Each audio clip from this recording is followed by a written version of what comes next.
Assalamu alaikum. There's a sister here wants to know the method of salah. Is it the same for the man and the woman? Same for the Shafi and the Hanafi? This has the question that is the method of offering salah for the man and woman the same, for the Shafi or Hanafi the same? Our beloved Prophet Muhammad said, it's mentioned in Sahih Bukhari, volume number 1. The Prophet said, pray as you see me pray. The Prophet did not say that the women should pray separately or the men should pray separately. There's a hadith, again in Sahih Bukhari, volume number 1 in the book of Salah, that the Sahabiyas, they prayed the same way as the men prayed. There's no different type of praying for men and women. You should pray the same as the Prophet prayed, irrespective whether you're a man or a woman.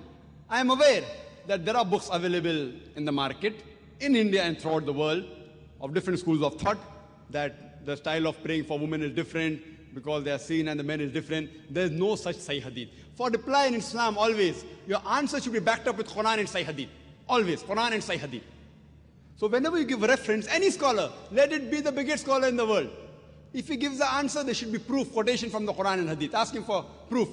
قُلْ هَاتُوا بُرْهَانَكُمْ. Produce your proof in kuntum sadiqin. There is not a single Sahih Hadith. There is no verse in the Quran which says that the styles for offering salah is different for the men and women. I am aware that scholars of their own view, they said, okay, fine, because women should be protected, they should pray differently. These are their thinking. But the Prophet never said that. We should pray as the Prophet prayed. Regarding the style for offering salah, as the Hanafi style and the Shafi style, I'm aware that it does differ. The Hanafis, they keep their hand below the navel. The Shafis keep their hand on the chest. They do takbir. They say Ameen loudly. Again, my first answer. On Sahih Bukhari, the Prophet said, in volume number 1 in the book of Salah, pray as you see me pray. And all the 4 Aimmas, Imam Shafi, Imam ibn Hanbal, Imam Abu Hanifa, Imam Malik, all the great 4 Aimmas said that if you find any of my fatwa which goes against Allah and His Rasul, throw my fatwa on the wall. I am aware Abu Hanifa, may Allah be pleased with him. He was a great scholar, I respect him, I love him. People say that he said that when you offer salah, keep your hand below the navel. There's a hadith in Abu Dawud, if you read volume number 1, book of Salah, which says that the Prophet kept his hand below his navel when he offered salah, but this is a Zaif hadith. Immediately the next hadith says, which is a Sahih hadith, that the Prophet kept his hand above the navel. There are other Sahih hadith in Sahih ibn Khuzaimah, which says that the Prophet kept his hand on the chest. So when there are Sahih hadith saying the Prophet kept on the chest, the hadith below the navel is Zaif. So the right way to offer salah, keep it on the chest. That doesn't mean everything Imam Shafi is right or Imam Abu Hanifa, may Allah be pleased with them both, that they're wrong. See, they were great scholars. We respect them, they're great Aimmas. But we fail to realize that at that time, the Hadith 1 compiled, during the life of the Prophet, the Quran was compiled. There was no question at all, under his own supervision. But the Hadith 1 compiled, they started being compiled later on, 50 years, 100 years, 150 years later on. So these scholars came earlier. And because they didn't have all the Sahih Hadith with them, the fatwas that they gave were based on the knowledge that they had. I don't think that Abu Hanifa, may Allah be pleased with him, made a mistake. What he did, because that Sahih Hadith didn't reach him. So maybe according to me, the Zaif Hadith reached him, and he may have said, keep your hand below the navel.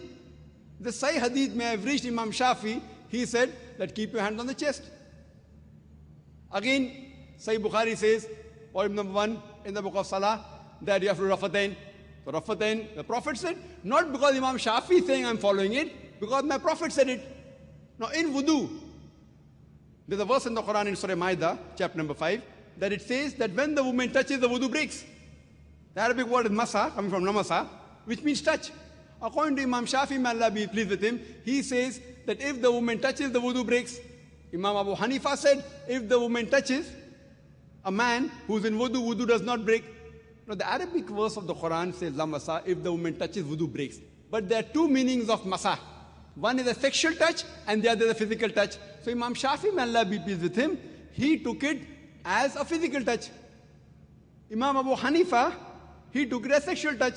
So both had a difference of opinion. But when you go to Sunnah Abu Dawud, volume number 1, in the hadith of Aisha, may Allah be pleased with her, the Prophet was in wudu, he kissed her. And the Prophet, without doing wudu again, went for salah.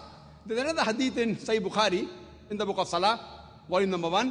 The Hazrat Aisha was sleeping, Prophet put the leg and offered salah. So this proves that physical touch does not break the wudu. So here, Abu Hanifa, may Allah be pleased with him, is right. And Imam Shafi, not that he made a mistake willfully, that hadith didn't reach him.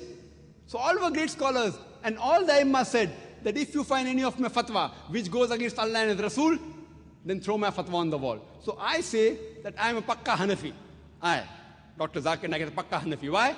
Abu Hanifa maybe gave the fatwa, keep down below the navel while offering salah. But the Sahih Hadith says keep on the chest. So I, while offering salah, I keep off my chest. I am a Pakka Hanafi. Imam Shafi said, if you find any of my fatwa which goes against Allah and Rasul, throw my fatwa on the wall. So Imam Shafi said that if the woman touches the man in wudu, wudu breaks. But Sahih Hadith says wudu does not break. So my wudu does not break if a woman unintentionally touches me. So because I have thrown the fatwa of Imam Shafi on the wall, he said that I am a Pakka Shafi. I am a Pakka Hanafi, I am a Pakka Shafi, I am Pakka Hanbali, I am also Pakka Maliki. Pakka means staunch. I follow 100%. Other people follow 80%, 90%. Or 60% of Abu Hanifa. I follow total. All the great four Aimma said, if you find any of my fatwa which goes against Allah and Rasul, throw my fatwa on the wall. All these scholars, the great scholars, you have to respect them. But you have to realize that the hadith weren't compiled. Today, everything on the fingertips, on the CD-ROM, in the books available. So now the scholars are there, and out of lack of information, for example, there's my brother, who's a doctor, and Copernicus. Copernicus was a great scientist. But my brother has more knowledge than Copernicus on science, even more than Einstein. But Einstein was more brilliant. Because today science is advanced. That doesn't mean my brother is more genius than Albert Einstein.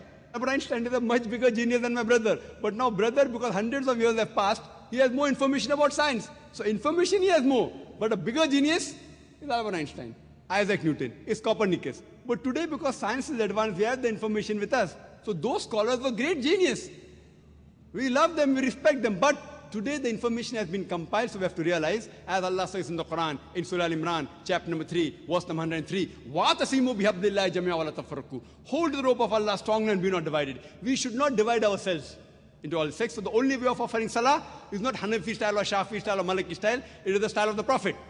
And Imam Abu Hanifa, may Allah be pleased with him, Imam Shafi, may Allah be pleased with him, they told, if you find anything of my fatwa which goes against Allah and Rasul, throw my fatwa on the wall. So if you're Pakka Hanafi, you have to offer as the Sahih Hadith says. If you're a Pakka Shafi, offer as what the Sahih Hadith says. Then you'll be following the true Islam. Hope that answers the question, sister. Brothers, please.